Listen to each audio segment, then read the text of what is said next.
نحمده ونصلي ونسلم على رسوله الكريم اما بعد فاعوذ بالله من الشيطان الرجيم بسم الله الرحمن الرحيم ان الله وملائكته يصلون على النبي يا ايها الذين امنوا صلوا عليه وسلموا تسليما اللهم صل على محمد وعلى ال محمد كما صليت على ابراهيم وعلى ال ابراهيم انك حميد مجيد اللهم بارك على محمد وعلى ال محمد كما باركت على ابراهيم وعلى ال ابراهيم انك حميد مجيد اللهم رب اشرح لي صدري ويسر لي امري واحلل عقدة من لساني يفقهوا قولي اللهم رب يسر ولا تعسر وتمم بالخير ربی زدنی علما ربی زدنی علما ربی زدنی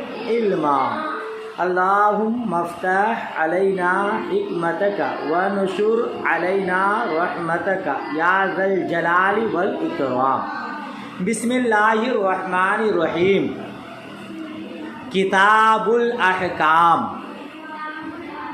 باب قول اللہ اطیعوا اللہ و اطیعوا الرسول و اولی الامر منکم حدثنا عبدان قال اخبرنا عبد اللہ عن یونس عن الزہری قال اخبرني ابو سلمة بن عبد الرحمن انه سمع ابا هريرة ان رسول الله صلى الله تعالى عليه وسلم قال من اطاعني فقد اطاع الله ومن عصاني فقد عصى الله ومن اطاع اميري فقد اطاعني ومن عصى اميري فقد عصاني سبحان اللہ سبحان اللہ۔ ششماہی اول آپ فضیلت والی محترمات نے مجھ حقیر سراپا تقصیر سے بخاری شریف جلد اول کے کچھ ابتدائی اوراق پڑھنے کا شرف حاصل کیا، مجھ حقیر نے پڑھایا اور اسی کو پیغام عظمت رضا یوٹیوب میں ڈالا۔ ماشاءاللہ لوگوں نے اچھے فائدے اٹھائے اور آپ کچھ طالبات یہاں پڑھ رہے ہیں، مگر ابھی تقریباً 3-4 مہینے ہوئے بخاری شریف کا جو درس میں نے پیغام عظمت رضا میں ڈالا ہے، آپ کو جان کر خوشی ہوگی الحمدللہ کہ 500-600 طلباء سے زیادہ ایک سبق کو پڑھے ماشاءاللہ۔ تو میں نے ارادہ کیا کہ جب آپ بعد ششماہی دوم بخاری شریف جلد دوم پڑھنے کا ارادہ رکھتے ہیں، میرا ارادہ ہے کہ اس کو بھی پیغام عظمت رضا میں ڈال دوں تاکہ آپ کے ساتھ دوسرے طلباء اعزام طالبات علوم نبویہ بھی فائدہ اٹھائیں۔ میں آپ کی بارگاہ میں گزارش کروں گا، میں خود دعا کرتا ہوں، آپ بھی دعا کریں کہ جو بھی پیغام عظمت رضا میں بخاری شریف کا درس پیغام عظمت رضا میں حاصل کر رہے ہیں، اللہ پاک ان سب کو دارین کی سعادتوں سے مالا مال فرمائے، اعلیٰ ترین کا ذہن عطا فرما کر قوت حافظہ میں اضافہ فرما کر مزید علم نافع عطا فرمائے۔ میرے لیے آپ سب خصوصی طور پر دعا کریں کہ مولا کریم اپنے حبیب کریم کے صدقے درست اور صحیح پڑھانے کی توفیق رفیق عطا فرمائے، آمین ثم آمین۔ دیکھیے یہ بخاری شریف جلد دوم ہے، ظاہر سی بات ہے کہ پوری کتاب تو نہ ہم پڑھا سکتے ہیں نہ آپ پڑھ سکتے ہیں۔ آپ نے جلد اول کے کچھ ابتدائی اوراق پڑھے اور ابتدائی اوراق میں آپ نے جو پڑھا اس سے آپ کو معلوم ہوا یہ احادیث مبارکہ تو ہم نے مشکوٰۃ شریف میں بھی پڑھا ہے اور مسلم شریف میں بھی پڑھ رہے ہیں اور ترمذی شریف میں بھی پڑھ رہے ہیں، وہی کتاب الایمان ہے، کتاب العلم ہے، کتاب الوضو ہے، کتاب الغسل ہے، کتاب الحیض ہے، وہ سب مسائل آپ لوگ بار بار پڑھ چکے ہیں۔ اسی لیے جلد دوم پڑھانے کا فیصلہ ہے علماء کرام کے متفقہ فیصلہ سے، تو اس میں کتاب الاحکام جو بخاری شریف کے آخری حصہ میں ہے جلد دوم کے کچھ اوراق ہیں، بہت اہم ہے اس کو آپ نے شاید اس سے پہلے کسی کتاب میں پڑھا بھی نہیں ہے، اسی کو پڑھانے کا ارادہ ہے۔ آپ کی بارگاہ میں گزارش، بغور پڑھیے گا اور مکمل طور پر یاد کرنے کی کوشش کیجیے گا۔ اللہ پاک آپ کو، آپ کے صدقے مجھ حقیر کو مزید علم نافع عطا فرمائے۔ چلیے عبارت خانی ہو گئی، اس کا ترجمہ کر دیتے ہیں، مختصر مفہوم بتا دیتے ہیں۔ بسم اللہ الرحمن الرحیم۔ کتاب الاحکام، کتاب حاشیہ ایک دیکھیے آپ، کتاب الاحکام کہتے ہیں جمع الحکم، یہ احکام حکم کی، حکم کسے کہتے ہیں؟ ہوا اسناد امر الی آخر، اثباتاً اور نفیاً۔ حکم کہتے ہیں ایک چیز کی نسبت دوسرے چیز کی طرف کرنا، اثباتاً ہو یا نفیاً ہو، یعنی کسی چیز کو دوسری چیز کے لیے آپ ثابت کریں یا ایک چیز کی نسبت دوسرے سے آپ سلب کریں، اس کو کیا کہتے ہیں؟ حکم۔ زید عالم ہے، بکر بے نمازی نہیں ہے، یہ حکم ہے نا۔ وہ فی الاصطلاح، حاشیہ ہی لے رہیے، وہ فی اصطلاح الاصولین، اور اصولین کی اصطلاح میں حکم کا معنی کیا ہے؟ خطاب اللہ المتعلق بافعال المکلفین بالاقتضاء والتخییر۔ اصولین حضرات کی اصطلاح میں حکم کا معنی ہے اللہ عز و جل کا خطاب جو افعال مکلفین سے متعلق ہو، اقتضاء یا تخییراً، ٹھیک ہے، اقتضاء اور تخییراً، یہ ہے حکم کا معنی، ٹھیک ہے نا۔ تو یہ کتاب الاحکام ہے، اسی متعلق آپ بیانات اور احادیث پڑھیں گے۔ پہلے امام بخاری علیہ رحمہ کی جو عادت کریمہ ہے کہ باب کے مطابق اگر کوئی آیت مبارکہ ہوتی ہے تو اس کو پیش کرتے ہیں، اپنے عادت کریمہ کے مطابق آپ سب سے پہلے اللہ عز و جل کے ارشاد کو بیان کر رہے ہیں۔ باب و قول اللہ، یہ باب ہے اللہ عز و جل کی اس قول کے بارے میں کہ اطاعت کرو اللہ کی، اطاعت کرو رسول کی، اور اطاعت کرو اولی الامر کی، ٹھیک ہے۔ ترجمہ ہو گیا، اطاعت کرو اللہ کی اور رسول کی اور اولی الامر کی۔ اللہ کی اطاعت، رسول کی اطاعت، یہ تو صاف صاف ہے کہ فرمودات خداوندی پر بھی عمل کرنی ہے اور ارشادات مصطفیٰ کریم پر بھی عمل کرنی ہے، یہ اطیع اللہ اور اطیع رسول کا مطلب ہوا۔ وہ اولی الامر منکم، وہ اولی الامر منکم، اس کا معنی کیا ہے؟ اور جو تم میں صاحب حکم ہو، اور جو تم میں صاحب حکم ہے اس کی بھی اطاعت کرو۔ اب جو تم میں صاحب حکم ہے یعنی اولی الامر ہے، اس سے مراد کیا ہے؟ تو یاد رکھیے گا، اس میں چند اقوال ہیں۔ اس میں حضرت ابو ہریرہ رضی اللہ تعالی عنہ فرماتے ہیں اولو الامر سے مراد امراء ہیں۔ کیا ہے؟ امراء، حکماء ہیں۔ اور حضرت امام حسن بصری رضی اللہ تعالی عنہ نے فرمایا اولی الامر سے مراد علماء کرام ہیں، ٹھیک ہے۔ اور حضرت مجاہد نے کہا اولی الامر سے مراد صحابہ کرام ہیں۔ اور زید بن اسلم نے کہا اولی الامر سے مراد والیان ملک ہیں، والیان، لیکن یاد رکھیے گا اس میں کوئی منافات نہیں ہے، سبھی مراد ہو سکتے ہیں۔ مسلمانوں پر امراء اور سلاطین کی اطاعت بھی واجب ہے، والیان ملک کی بھی اطاعت واجب ہے، علماء کرام کی بھی اطاعت واجب ہے، صحابہ کرام کی بھی اطاعت واجب ہے۔ لہذا اولی الامر سے یہ سبھی افراد مراد ہو سکتے ہیں، علماء، سلاطین، اور کیا کہتے ہیں کہ بادشاہان اسلام، حکماء اسلام کی اطاعت حقیقت میں صحابہ کرام کی اطاعت ہے، اور صحابہ کرام کی اطاعت حقیقت میں مصطفیٰ جان رحمت کی اطاعت ہے، اور مصطفیٰ جان رحمت کی اطاعت حقیقت میں اللہ عز و جل کی اطاعت ہے۔ لہذا کوئی منافات نہیں ہے۔ حدیث دیکھیے، روایت پڑھنے جائیں گے تو ٹائم زیادہ ہو جائے گا. آخری راوی سے ترجمہ سنیے. حضرت امام زہری رضی اللہ تعالی عنہ سے روایت ہے, فرماتے ہیں مجھے ابو سلمہ بن عبد الرحمن نے خبر دی, انہوں نے ابو ہریرہ رضی اللہ تعالی عنہ سے سماعت کیا, سنا کہ بے شک رسول پاک صلی اللہ تعالی علیہ وسلم نے ارشاد فرمایا, من اطاعنی فقد اطاع اللہ, جس نے میری اطاعت کی گویا اس نے اللہ کی اطاعت کی, اور جس نے میری نافرمانی کی اس نے اللہ تعالیٰ کی نافرمانی کی.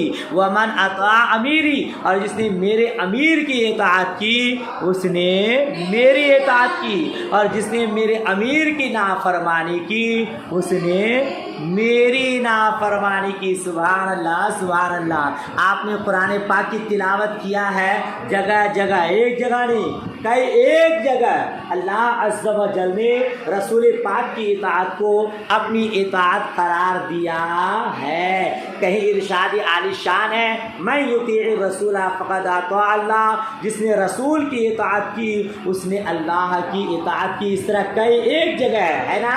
تو اللہ عز و جل نے خود اپنے کلام پاک میں رسول پاک کی اطاعت کو اپنی اطاعت قرار دیا ہے. اسی کی روشنی میں مصطفیٰ کریم نے فرمایا, جس نے میری اطاعت کی اس نے اللہ کی اطاعت کی, جس نے میری نافرمانی کی اس نے, اور جس نے میرے امیر کی نافرمانی کی اس نے. ظاہر سی بات ہے, آپ کا کوئی قاصد میرے پاس آئے, آپ کا بھیجا ہوا میرے پاس آئے, میں نے اس کی اگر تعظیم نہیں کی, میں نے اس کی اگر عزت نہیں کی, بلکہ اس کی اہانت و توہین کی, تذلیل کی, تو گویا کہ آپ کی. سمجھ رہے نا. میرا بچہ آپ کی بارگاہ میں آیا, آپ نے اس کی خدمت کی, گویا اس نے آپ نے میرا لحاظ رکھا, اور اگر آپ نے اس کو غلط سلوک کیا تو گویا کہ آپ نے میرے ساتھ غلط سلوک کیا. تو مصطفیٰ کریم فرماتے ہیں میرا جو امیر ہے جس نے اس کی اطاعت کی اس نے میری اطاعت کی, اور جس نے اس کی نافرمانی کی اس نے میری نافرمانی کی. ہاں سبحان اللہ. اگلی حدیث دیکھیے, بڑی جامع حدیث ہے, شاید پہلی مرتبہ آپ پڑھیں گے. دیکھیے, ان عبداللہ ابن عمر ان رسول اللہ صلی اللہ تعالی وسلم قال الا کلکم راع وکلکم مسئول عن رعیتی. حضرت عبداللہ ابن عمر رضی اللہ تعالی عنہما سے روایت, بے شک رسول باوقار صلی اللہ تعالی علیہ وسلم نے ارشاد فرمایا, سنو. اللہ کا منع اللہ حرف تنبیہ ہے نا, الا ان اولیاء اللہ لا خوف علیہم ولا هم یحزنون. پر بار بار پڑھتے ہیں آپ تو اللہ حرف تنبیہ ہے, جس کا معنی ہوتا ہے آگاہ ہو جاؤ, ہوشیار ہو جاؤ, دل کے کانوں سے سنو. کلکم راع و کلکم مسئول عن رعیتی, تم میں سے ہر ایک راعی ہے, نگراں ہے, اور ہر کسی سے اس کے ماتحت کے افراد کے بارے میں پوچھا جائے گا. ترجمہ سمجھ میں آیا؟ کیا ترجمہ ہوا؟ ہر ایک نگراں ہے, تم میں سے ہر کوئی نگہبان ہے, نگراں ہے, ہر ایک سے اس کے ماتحت افراد کے بارے میں پوچھا جائے گا. پس امام لوگوں کی طرف سے نگراں ہے, پس امام اور اس سے ان لوگوں کے بارے میں پوچھا جائے جو اس کے ماتحت تھے, جو اس کے. اور ہر آدمی اپنے گھر والوں کا نگراں ہے, ہر آدمی, اور اس سے اس کے ماتحت افراد کے بارے میں جائے گا. اور عورت اپنے خاوند کے گھر اور اس کی اولاد کے لیے نگراں ہے.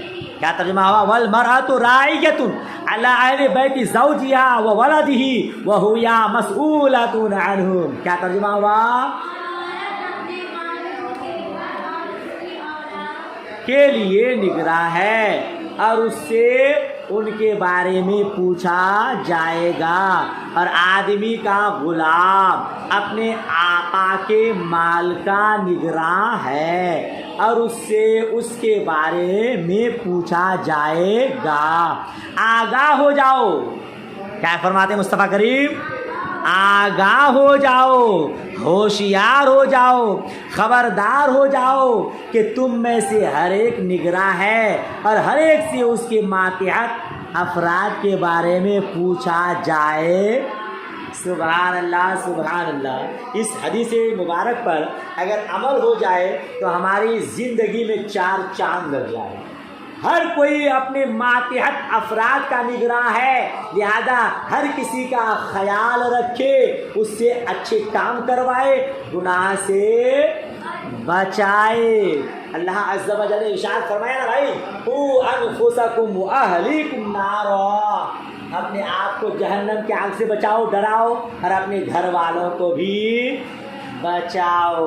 تو ہر کوئی نگراں ہے، ہر کسی سے اس کے ماتحت کے بارے میں پوچھا جائے گا۔ جی کل بروز قیامت ماں باپ سے ان کے اولاد کے بارے میں پوچھا جائے گا کہ تم کو میں نے اولاد دیا تھا، تم نے اپنی اولاد کو کس کام میں لگایا؟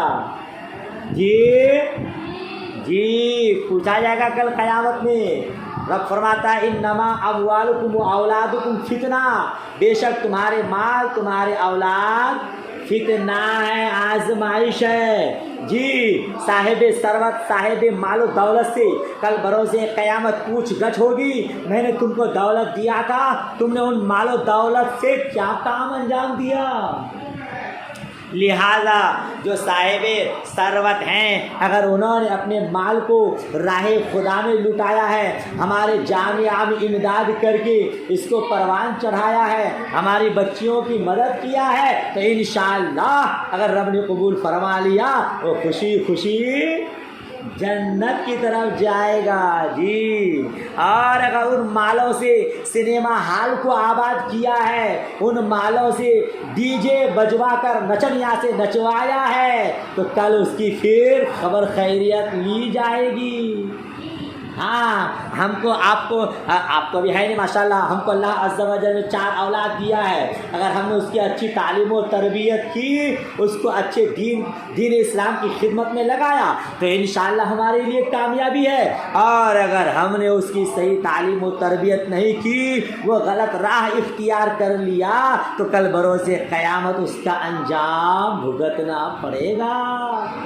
ہر کسی کے لیے ہے، استاذ کے لیے یہ حکم ہے کہ اپنے شاگردوں کو صحیح تعلیم دے، ماں باپ کے لیے حکم ہے کہ اپنے اولاد پر نگاہ رکھے، گناہ کا کام نہ کرے، آقا پر حکم ہے کہ اپنے غلاموں پر نگاہ رکھے۔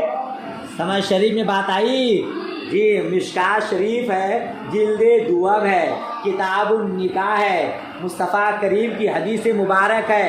ان ابی سعید و ابن عباس قال رسول اللہ صلی اللہ تعالی وسلم من ولد له ولد فلیحسن اسمہ وادبہ فاذا بلغ فلیزوجہ فان بلغ ولم یزوجہ فاصاب اسما فانما اسمہ علی ابیہ۔ اللہ اکبر کبیرہ۔ مصطفیٰ کریم کے صحابی حضرت ابو سعید خدری اور حضرت ابن عباس رضی اللہ تعالی عنہم سے روایت ہے، فرماتے ہیں رسول پاک صلی اللہ تعالی وسلم نے ارشاد فرمایا، جس کا بچہ پیدا ہو چاہیے کہ اس کا اچھا نام رکھے، پھر اس کو اچھا ادب دے، پھر جب وہ بالغ ہو جائے اس کی شادی کرا دے۔ اگر بالغ ہو گیا اور اس کی شادی نہیں کرایا اور اس بچہ نے کوئی گناہ کر لیا تو اس کا گناہ اس کے باپ کے سر ہے۔ اللہ اکبر کبیرہ۔ رب تبارک و تعالیٰ نے اولاد دیا، اولاد بڑی نعمت ہے، لیکن یاد رکھیے گا ایک چیز نعمت بھی ہوتی ہے اور رخ بدل دے تو زحمت بھی ہو جاتی ہے۔ پانی ہمارے لیے نعمت ہے، لیکن جب سیلابی رخ اختیار کر لے تو پھر زحمت ہے۔ اولاد ہمارے لیے نعمت تبھی ہے جب اس سے ہم اچھا کام لیں، وہ راہ راست پر، راہ حق پر، دین حق پر، مسلک اعلیٰ حضرت، مسلک اہل سنت پر قائم ہو تو ہمارے لیے نعمت ہے۔ اور اگر بد قسمتی سے بد مذہبی اختیار کر لے تو پھر ہمارے لیے زحمت ہے. تو مصطفیٰ کریم فرماتے ہیں بچہ پیدا ہو اچھا نام رکھو, اچھی تعلیم و تربیت دو, اور بالغ ہو جائے تو شادی کرا دو. اگر بالغ ہو گیا شادی نہیں کرائے تو اس کا گناہ. تو معلوم کیا ہوا, ہر کوئی اپنے ماتحت کا نگراں ہے. ہر کسی کو چاہیے کہ اس کا خیال رکھے, اس سے اچھا کام انجام دے.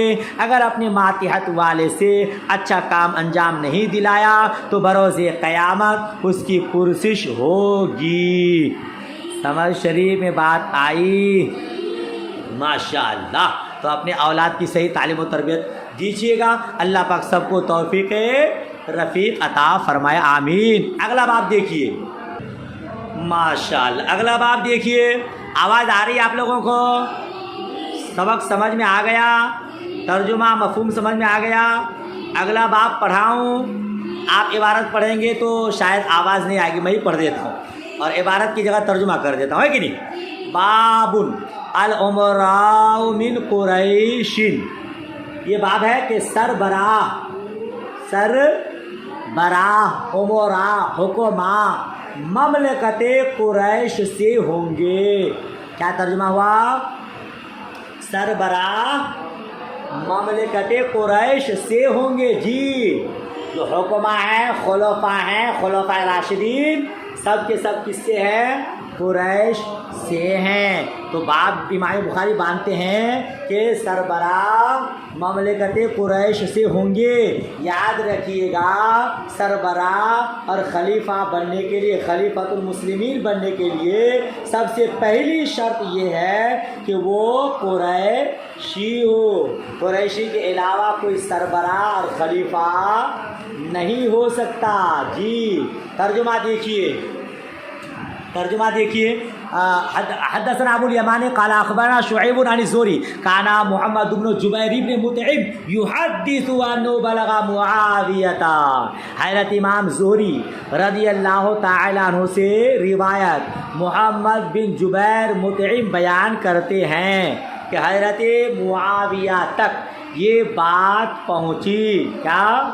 حضرت امیر معاویہ تک یہ بات پہنچی جبکہ ان کے پاس قریش کا ایک وفد تھا. ایک جماعت تھی, ایک گروہ تھی. یعنی حضرت امیر معاویہ کے پاس قریش کی ایک جماعت موجود تھی. اسی وقت حضرت امیر معاویہ کو یہ خبر پہنچی. کیا خبر پہنچی؟ کہ حضرت عبداللہ بن عمر یہ حدیث بیان کرتے ہیں کہ عنقریب بنی قحطان میں ایک بادشاہ ہوگا. یہ خبر پہنچی. کیا خبر پہنچی؟ کہ حضرت عبداللہ بن عمر یہ حدیث بیان کرتے ہیں کہ عنقریب بنی قحطان میں ایک بادشاہ ہوگا. تو یہ ناراض ہوئے. تو یہ یعنی حضرت امیر معاویہ کو جب یہ خبر پہنچی تو حضرت امیر معاویہ رضی اللہ تعالیٰ عنہ ناراض ہو گئے اور کھڑے ہو کر اللہ تعالیٰ کی حمد و ثنا بیان کی جو اس کی شان کے لائق, یعنی اللہ عز و جل کے شایان شان حضرت امیر معاویہ نے حمد و ثنا بیان کی. پھر کہا اما بعد, مجھ تک یہ بات پہنچی ہے کہ آپ حضرات میں سے بعض لوگ ایسی باتیں بیان کرتے ہیں جو نہ اللہ کی کتاب میں ہیں اور نہ رسول اللہ صلی اللہ تعالی علیہ وسلم سے منقول ہے. ایسے افراد جاہل ہیں.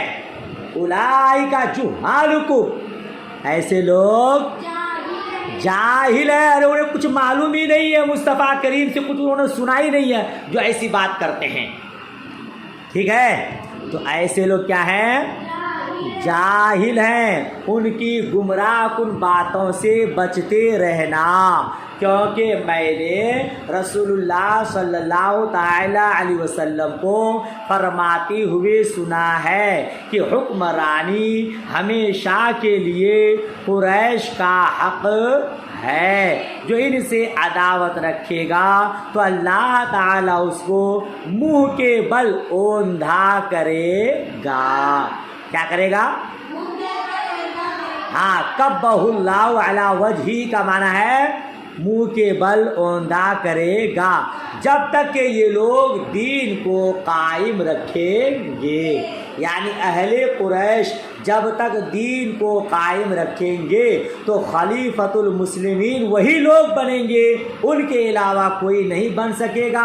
اگر کوئی یہ دعویٰ کرتا ہے کہ بنی قریش کے علاوہ کوئی اور بادشاہ ہے تو اس کو رب تبارک و تعالیٰ بروز قیامت منہ کے بل اوندھا کرے گا، یعنی جہنم میں. نعیم ابن مبارک معمر زہری نے بھی محمد بن جبیر سے اس کی روایت کی ہے. باب ختم، گھنٹی ختم ہو رہی ہے، ایک حدیث رہ گئی، دیکھ لیجئے. حدثنا احمد بن یونس حدثنا عاصم بن محمد سمعت ابی یقول قال ابن عمر قال رسول اللہ صلی اللہ تعالی وسلم لا يزال هذا الامر في قریش ما بقي منهم اثنان. حضرت ابن عمر رضی اللہ تعالی عنہما سے روایت ہے، رسول اللہ صلی اللہ تعالی وسلم نے فرمایا کہ حکمرانی ہمیشہ قریش میں رہے گی جب تک ان میں 2 آدمی بھی باقی رہے. ٹھیک ہے، کیا معلوم ہوا ان احادیث مبارکہ سے کہ قریش کے علاوہ کوئی خلیفۃ المسلمین نہیں بن سکتا. کتاب الاحکام کے یہ چند احادیث آپ نے پڑھے، آپ کی گھنٹی ختم ہوئی. لہذا سبق یہیں تک. دعائے خیر میں یاد. اللہ حافظ. خدا حافظ.